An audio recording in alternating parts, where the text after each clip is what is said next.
बिस्मिल्लाहिर्रहमानिर्रहीम। समाइन किराम, आज की वीडियो में मिर्ज़ा असदुल्ला खान गालिब की खूबसूरत गज़ल आपकी समातों की नज़र। गालिब का कलाम सुनिए, सर धुनिए, एंजॉय कीजिए। जोर से बाज आए पर बाज आए क्या, जोर से बाज आए पर बाज आए क्या, कहते हैं हम तुझको मुंह दिखलाएं क्या।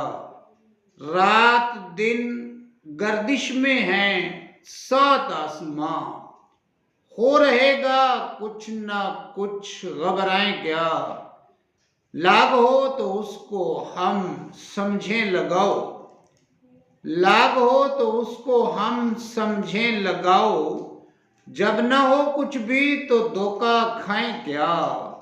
होलिए क्यों नामा भर के साथ साथ, होलिए क्यों नामा भर के साथ साथ, या रब अपने खत को हम पहुंचाएं क्या। मौजे खूं सर से गुजर ही क्यों न जाए, मौजे खूं सर से गुजर ही क्यों न जाए, आस्ताने यार से उठ जाएं क्या।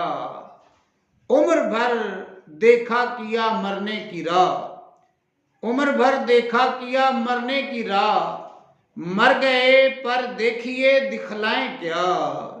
पूछते हैं वो कि गालिब कौन है, पूछते हैं वो कि गालिब कौन है, कोई बतलाओ कि हम बतलाएं क्या।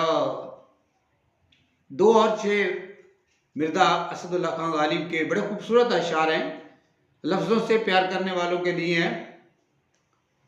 लताफत बेसकाफत जलवा पैदा कर नहीं सकती, लताफत बेकसाफत जलवा पैदा कर नहीं सकती, चमन जंगार है आईनाए बादे बहारी का, हरीफे जोशिशे दरिया नहीं खुददारी साहिल, जहां साकी हो तू बातिल है दावा होशियारी का। आपकी समातों का बहुत शुक्रिया।